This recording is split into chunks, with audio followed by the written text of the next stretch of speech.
Today is day 6 of our 7-day session, the 17th of January 2014. And we're going to take up another story from The Hidden Lamp, stories from 25 Centuries of Awakened Women, edited by Florence Kaplow and Susan Moon. The story is from 13th century Japan, and it's entitled Chiyono's No Water, No Moon. Chiyono was a servant in a Zen convent who wanted to practice zazen. One day she approached an elderly nun and asked, "I am of humble birth. I can't read or write and must work all the time. Is there any possibility that I could attain the way of Buddha even though I have no skills?" The nun answered her, "This is wonderful, my dear. In Buddhism there are no distinctions between people.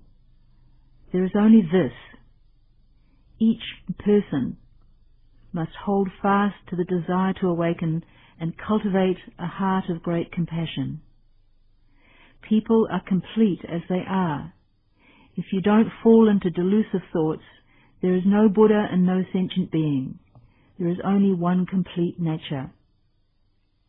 If you want to know your true nature, you need to turn toward the source of your delusive thoughts. This is called zazen." Chiyono said with happiness, "With this practice as my companion, I have only to go about my daily life, practicing day and night." After months of wholehearted practice, she went out on a full moon night to draw some water from the well.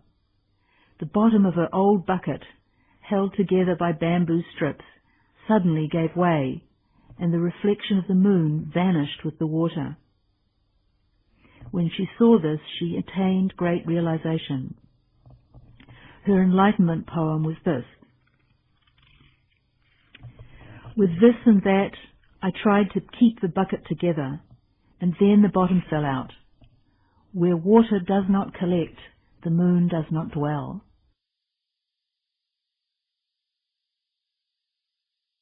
Chiyono's dates are 1223 to 98, which makes her roughly contemporary with Master Dogen, slightly younger.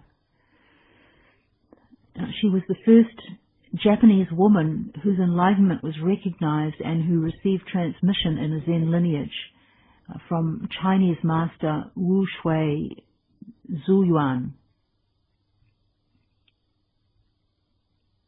In one version of her story, she was said to be the daughter of a high-ranking family, but was employed as a servant in a Zen convent in Roma in Mino province.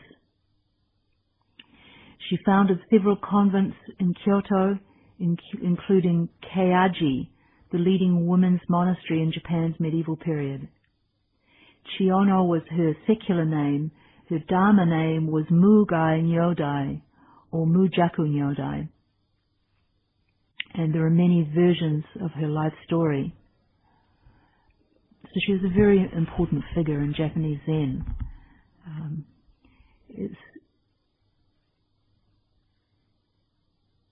It's a testament to the importance of this book, the importance of this book's existence, that we're now learning about her. I went through decades of Zen training without ever having heard of this person. And this is the case with women in Zen and in Buddhism. Their stories have been pretty deeply buried, hence the name of this book, The Hidden Lamp. Let's just have a look at this story. So Chiyono's working away somewhere in the back of this convent, kitchen or the garden, the laundry, and she approaches an old nun and asks. And in this version, she's of humble origins. She says, "I can't read or write. I have to work all the time. Is there any possibility that I can awaken?" Of course, there's a very, very important precedent in the history of Chan and Zen for a person, an uneducated person, to attain the way. The model for this in Chan is, of course, the sixth ancestor, Hui Neng, who came from a very poor family and had to support himself and his widowed mother selling firewood. He had hardly any education, and his first enlightenment experience happened when he was delivering wood, and he heard somebody reciting the Diamond Sutra, and there was one line that just pierced him, aroused the mind without its abiding anywhere. And this was the trigger for his first awakening experience. And after that, he traveled from the south of China, where he was, to seek out a Zen teacher. And even though his teacher recognized his insight, he was sent to pound rice for 8 months, and would have been seen in that northern monastery as a kind of yokel from the Wop Wops, because that's how the northerners saw the southerners at that time. And in fact, that's how his teacher tested him by saying, "Oh, you're just a southern barbarian," and seeing how he reacted to that. The old nun tells her that there are no distinctions between people in Buddhism, and this is true. That if you look at the teachings, it's affirmed that we all have Buddha nature, all of us, not only humans. One of the very radical things that Buddha Shakyamuni did was repudiate the caste system and not allow it to be any part of how the Sangha operated. So in the fundamental teachings, there's nothing that says certain types of people can't come to awakening, can't attain the way of Buddha, as it is here in the story. And she asks. She says, "There is only this. Each person must hold fast to the desire to awaken and cultivate a heart of great compassion." We might hear the first part of this instruction and question it. She says, each person must hold fast to the desire to awaken.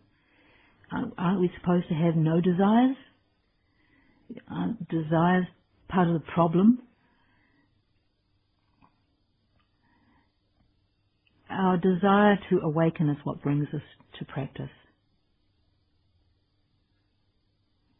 And as long as we take this all of a piece, if we hyphenate it, desire to awaken, then it's not the problem.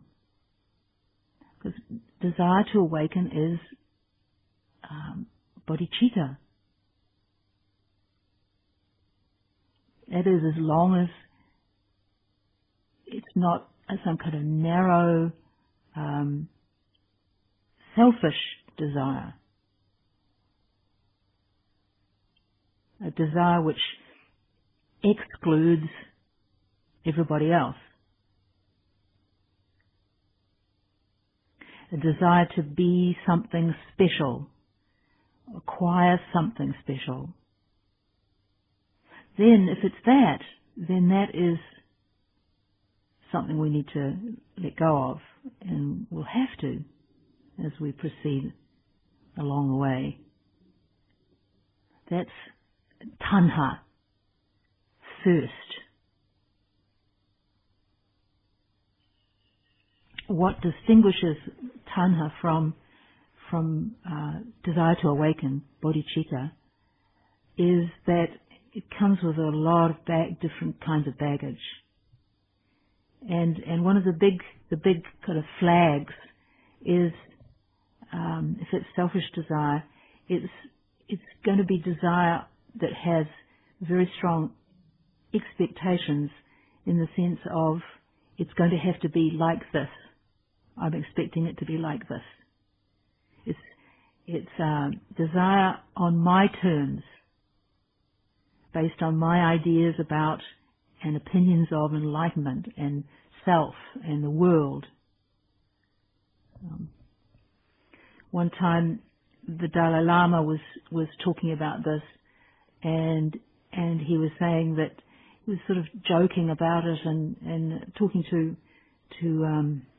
a big, auditorium full of Westerners. This was some lectures on the Four Noble Truths in the Barbican in London, and he said, "You Westerners, you want enlightenment as soon as possible. You want the quickest, the easiest, the most efficient, and preferably the cheapest method."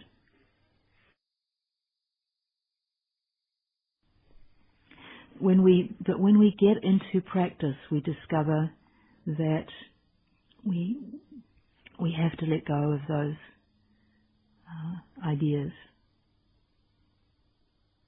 We find that we've undertaken something much bigger than we could have possibly imagined.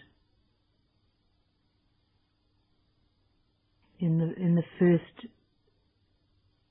7-day sesshin I did in Rochester, I experienced something like this, where I came out just staggered at the task that was ahead of me, having seen the edifice of my self-view, my ego, and realizing what an enormous task it was going to be to even make a tiny little pinprick in that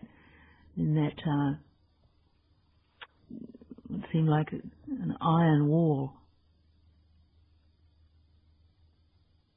But the very thing that keeps us going in doing that work is the desire to awaken.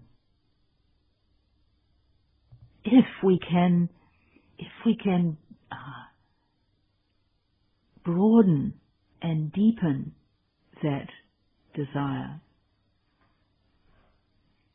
what Ajahn Sucitto has been talking about as widening our field of kindness.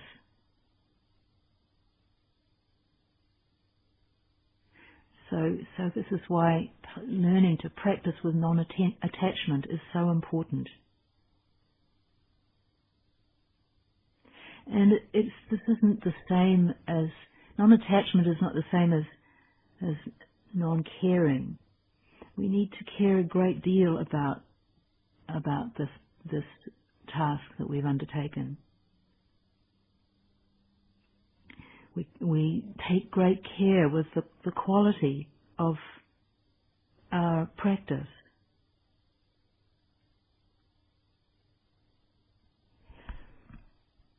We need to work with great care because life is short and very uncertain. We can't rely on always being able to practice as we are now. For all we know, this could be our last sesshin. We don't know if we'll get to another one. And there are all kinds of things that can come up that might prevent that. We could develop some kind of physical problem, or our circumstances could change, our job, finances, family responsibilities. We might find that we have an elderly parent who needs care, or a child could develop a health problem which might prevent us from coming to sesshin.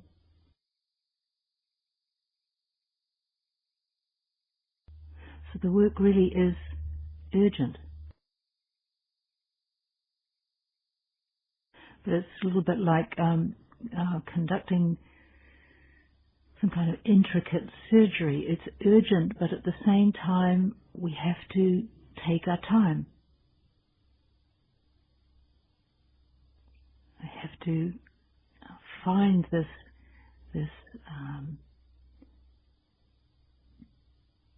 balance to give 100% without straining and huffing and puffing.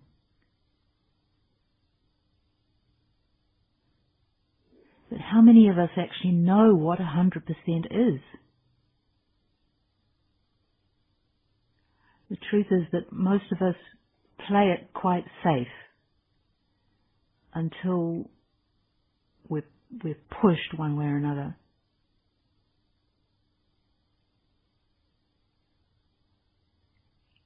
Pain often helps us to go beyond our sort of safe zone,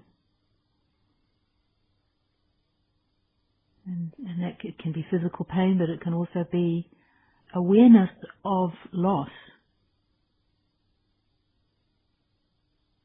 seeing the pain of change.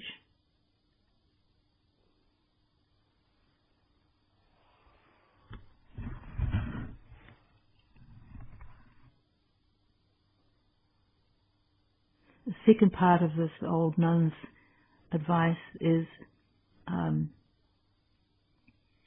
cultivate a heart of great compassion. So hold fast to the desire to awaken and cultivate a heart of compassion.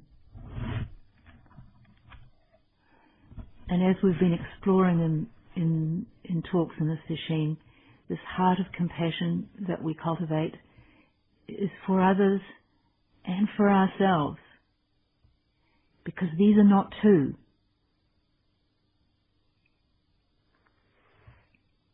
One point in his article, Ajahn Sucitto asked the question, who goes first? Who gets the loving kindness first?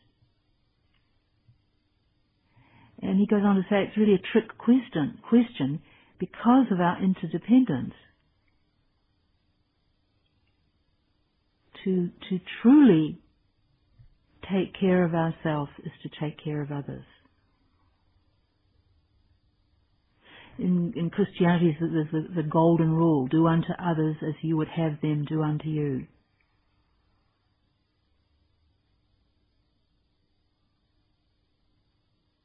But you have to be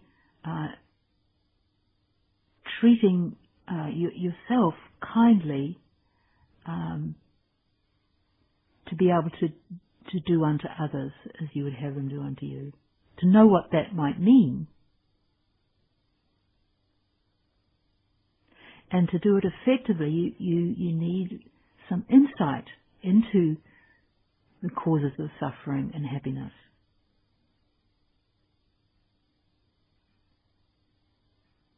This is where looking into the mind is so important.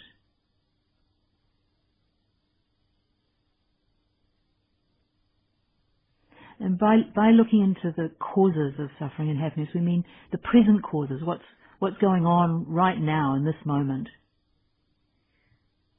Yesterday, we talked a little bit about reactions that we can have to circumstances which we can trace them back to things that happened in childhood and stories we tell ourselves as a result of that. Usually about our core deficits, as one psychologist put it. But it's not a matter of going back and dwelling on the past. We can recognize the role that these things, these events in the past play, but the way we can effectively work with this stuff is by meeting those effects right now when they arise, our states of mind, as they occur. Because that's where we can do something about them. Or in a sense, not so much do something about them as be present to them in a way that is healing.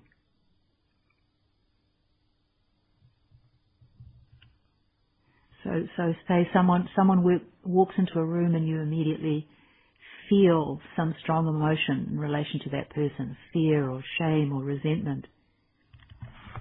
And then if you've got some presence of mind, then you can bring your awareness to that feeling as you experience it and see it.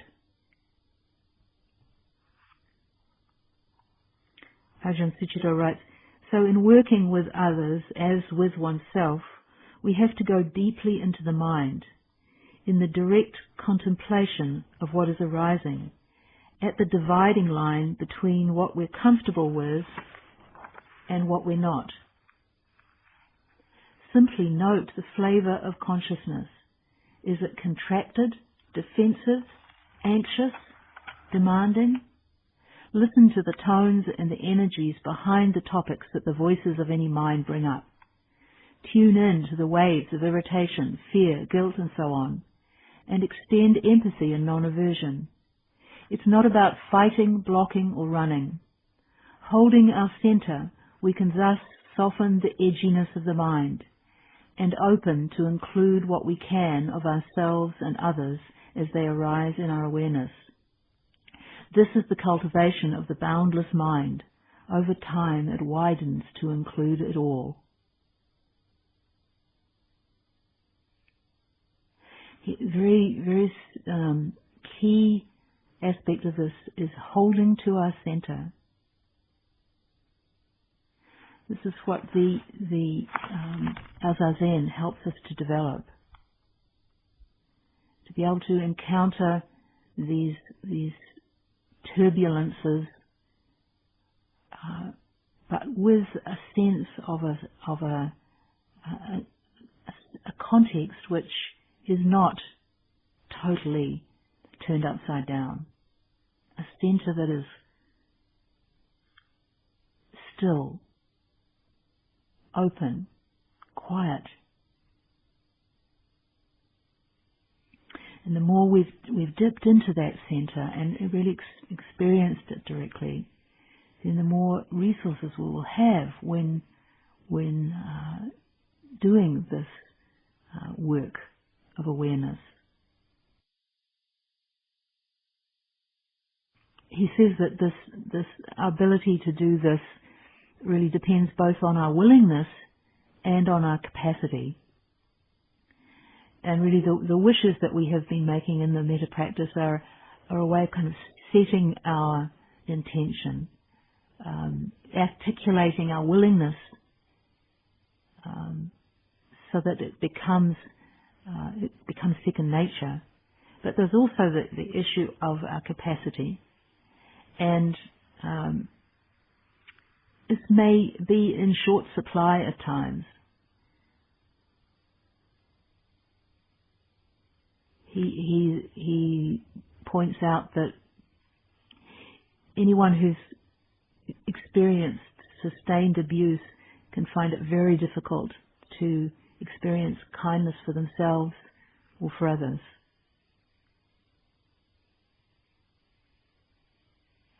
And also if people who went through periods of especially in childhood of insecurity and not a sense of goodwill in their lives, can also be very attached to views. These have acted as their sort of defenses in these situations, and so this can be a block. And then just what we're going through can block us. He says, when the mind is affected by visitors such as fear, worry, guilt and passion, it easily becomes fixed in that state. If the visitor is anger, then the mind becomes bristling and volcanic.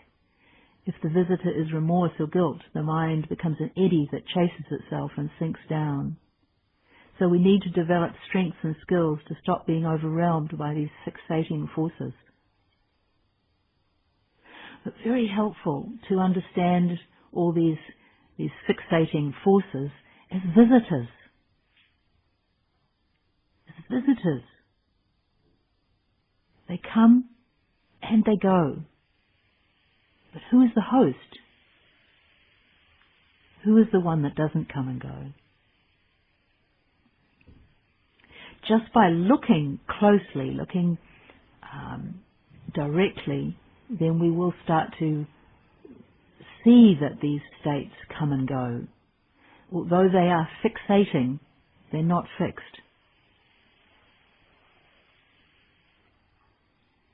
He continues, extending the mind into sensitive places takes us into the turbulence that the boundary has been created to contain. Let me read that sentence again because it's a very important one. Extending the mind into sensitive places takes us into the turbulence that the boundary has been created to contain. So we create these boundaries to protect ourselves from various painful feelings, and if we then go to those edges, then we'll feel that pain, and so it's frightening to approach these. Because they are places where our self-view is threatened, and that self-view usually is including a lot around denial of impermanence and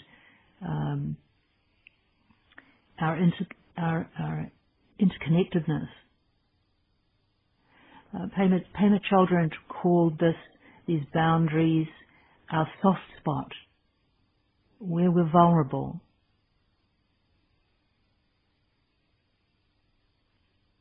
He says often there are emotions and energies that have been pushed aside or repressed, and they lie dormant in the field of consciousness for as long as we keep busy or can control what's going on. But outside of that, when things go wrong, or somebody or something pushes our buttons, or when we meditate, old senses of being intruded on or pushed around or rejected can get activated. Then what arises are generally forms of fear, grief, or rage. Somebody has invaded one's space. One has been denied or pushed out of warmth. There are, of course, personal versions of these stories, but those are the basic messages of the turbulence out of which need and depression, anxiety and resentment boil up. And with these, the first intention is of patience, then truthfulness, plus the resolve of kindness. Hold the center, soften, widen, include it all. Sustaining these intentions, no matter what, leads to the settling and crossing over. The crossing over here means crossing to the other shore, the shore of awakening.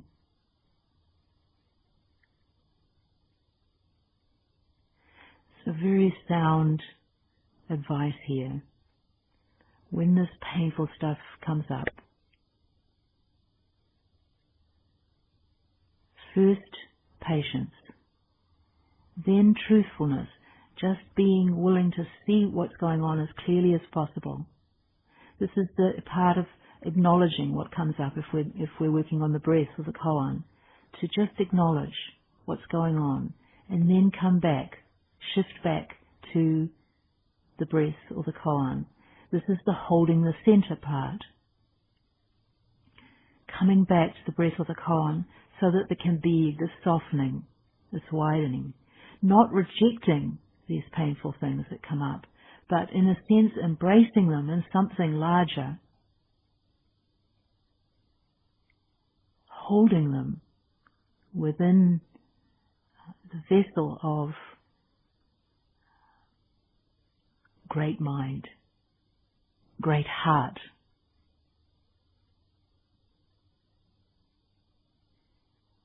He says patience is essential because sometimes it can take a long time staying at the edges before things shift and you get realizations.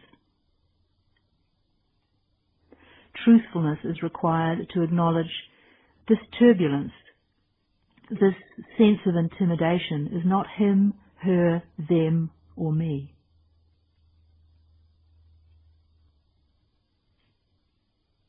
So it is. Often in our lives we find ourselves going through the same emotional scenarios and the same wounded, dumped-on experiences, just with different characters doing the dumping or irritating. First you assume it's him or her. Then you might think, it's me, it's my weakness. But is this really true? You can spend ages attributing causes anywhere you choose in the self-other field, but that doesn't release the pain. Instead, we need to resolve to stay with it to get to the truth behind the self-view. As you let go of all the discriminations and positions, your mind widens to include it all. This is where the causal arising, the flavoring of consciousness gets released. We can get so locked into a dualistic way of thinking that we are convinced that, okay, if it's not him or her or them, then surely then it must be me. And this is one of the reasons why we so resist letting go of blame, because then we assume that that means the blame falls on us. But it's so much more complex than that. Things aren't dualistic, but multifaceted.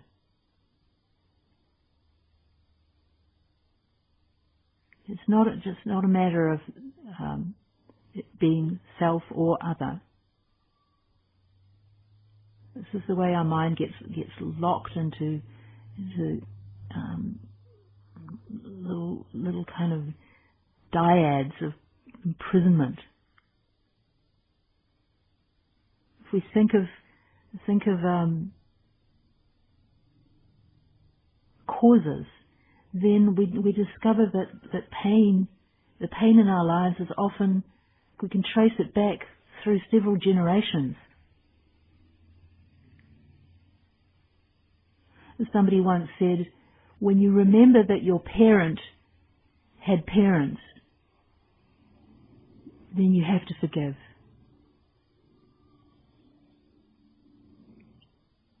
Parents who made mistakes. He continues. As a Dharma practice, we sustain and deepen the intent of kindness, irrespective of the various identities and shadow forms that arise in awareness. That's enough. We establish clear awareness and sustain kindness in the moment where impressions occur and where responses arise. It's not about conjuring up any great feelings of emotional warmth, but a process of staying in touch. To not blame ourselves or blame others, and to not start going into the past to rehash old issues. The staying at the point of the hurt, ill will and pain, then begins to carry the awareness across to compassion and transpersonal wisdom. Karuna, compassion, is the kindly eye on the helplessness of our suffering. When we experience this without blame or defense or struggle, compassion arises. This is irrespective of the identity or value of the wounded being. Compassion sweeps over judgments of others or ourselves. It knows how terrible it is for anything, even a mass murderer, tyrant, or poisonous snake, to be trapped in pain. When entering into this sphere of compassion, it is not a matter of doing anything, blaming or feeling sad about it, or wishing it was different. Instead, it is about entering that place where one touches the pain directly. Then, through staying in the hurt, where it can't do anything, has no remedies, ideas or philosophies, the mind comes out of the position of me. The small, localized state of mind opens out of the default self and other sense into the great heart. The non-doing of such a heart has powerful effects. Instead of trying to conjure it up and feeling frustrated if it doesn't work or I'm not good enough, healing happens by itself. Then there is a sense of grace, of receiving a compassion which is greater and more boundless than any one of one's personal attributes or efforts. Truly, this is called a divine or sublime abiding. In this loving practice we've been doing, this is what it is called, Brahma Vihara, divine or sublime abiding. The highest place in which we can live our lives that's still within the conditioned realm. And through contemplating the selfless and conditioned nature of this abiding, the mind lets go, not only of ill will, but also the push of becoming and self-view. This is the shore of the beyond.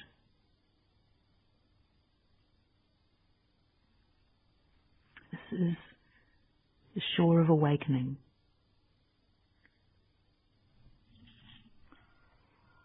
There is only this. Each person must hold fast to the desire to awaken and cultivate a heart of great compassion. People are complete as they are. If you don't fall into delusive thoughts, there is no Buddha and no sentient being. There is only one complete nature.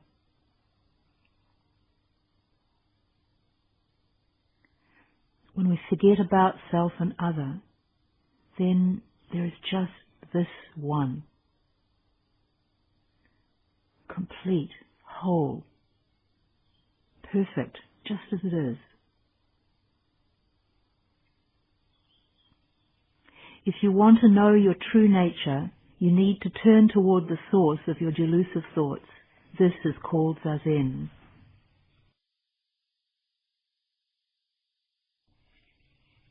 It strikes me is how encouraging these words of the old nun are. She really is a wise old lady. Encouraging for Chiono and for us. We all have lots of delusive thoughts. And so to hear this, all we have to do is go to the source of those thoughts. Just start with the thoughts, the delusive thoughts, and look into them deeply. Follow them back to the root. That's all we have to do. The root of happiness that we've been speaking about in the loving kindness practice turns out to be, in fact, the root of suffering seen clearly, seen compassionately. In the Mahayana tradition, there's a saying, samsara is nirvana. So it's with great happiness that Chiono responds to these instructions from the old nun. Okay, if that's all it takes, then I can do that. That's possible. She says, with this practice as my companion, I have only to go about my daily life, practicing day and night. I have only to go about my daily life. I think of Deepa Ma, there's a meditation teacher, laywoman who lived, I think, in Delhi in a tiny one-room flat, and people would come to her from around where she lived for meditation instruction. And when young mothers came to her, she would instruct them to just be mindful of the sensations that they experienced when breastfeeding their baby. Just what they could do right then and there. Not, oh, you've got to wait till your kids leave home.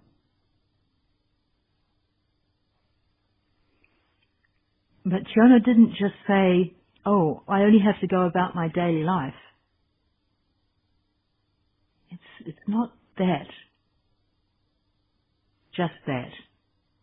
I only have to go about my daily life, practicing day and night. Day and night. There's in the commentary on the Koan Mu, Mu1 says, carry it day and night. Carry it with great care. One master said we have to carry the practice as if we were carrying a bowl full to the brim with oil.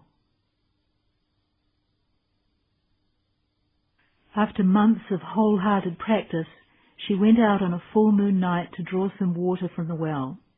The bottom of her old bucket, held together by bamboo strips, suddenly gave way, and the reflection of the moon vanished with the water. When she saw this, she attained great realization. Her enlightenment poem was this: with this and that I tried to keep the bucket together, and then the bottom fell out. Where water does not collect, the moon does not dwell. This is the moment when she saw her one complete nature. Not two, but one. This is the moment where she forgot her self-view. It's expressed in her poem as, with this and that, I tried to keep the bucket together. This is what we spend a lot of our lives doing, trying to hold together our self-view, which is inherently shaky. But we try to keep it all together. But then the bottom falls out of the bucket and the moon disappears. I think here of that line in Affirming Faith and Mind. Things are things because of mind is mind because of things. When we drop that small mind, subjectivity, then there's nothing. There's nothing out there anymore that we feel we need to get. There's just wind and trees. Just our breath.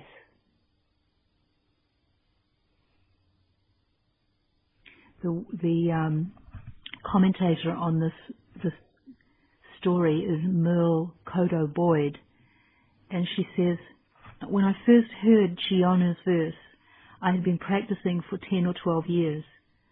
I was keenly aware of the constant tension of keeping the bucket together. I understood that the intent of practice was to relax my grip on the old bucket, but conditioning runs deep and the sense of personal identity is strong. Hearing the words, with this and that, I felt the exhaustion of years of vigilance, all aimed at protecting my idea of myself. I felt the exhaustion of being my own obstacle.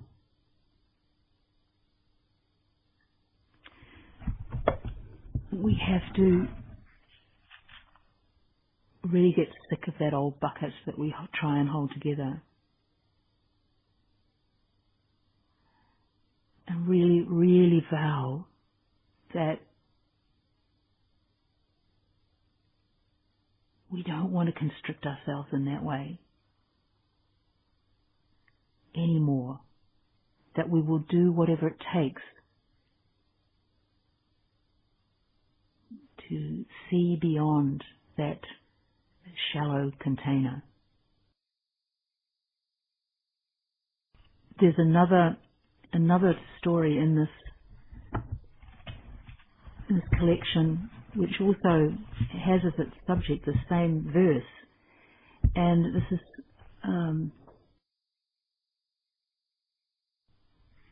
from later in the 13th century, and a nun, Nyozen, at Tokaji convent, used this verse as her koan. She took it up as a subject of her meditation, and when she came to awakening, she wrote a verse, and her verse was this: "The bottom fell out of the bucket of that woman of humble birth. The pale moon of dawn is caught in the rain puddles. The bottom fell out of the bucket of that woman of humble birth.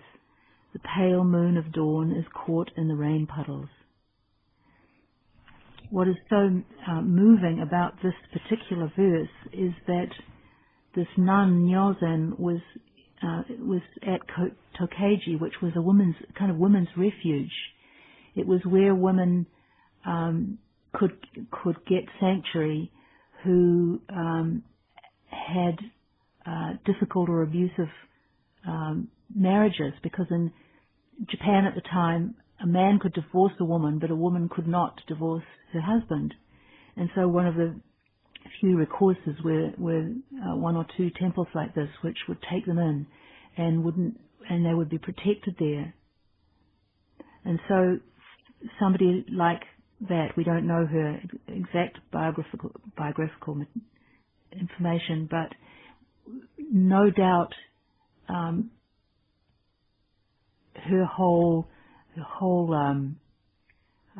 world had been destroyed if that was where she ended up.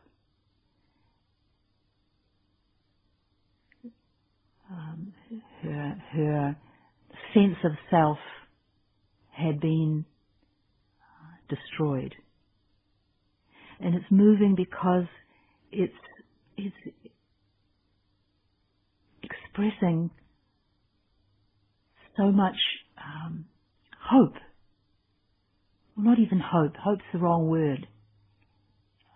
Faith is maybe a better word, or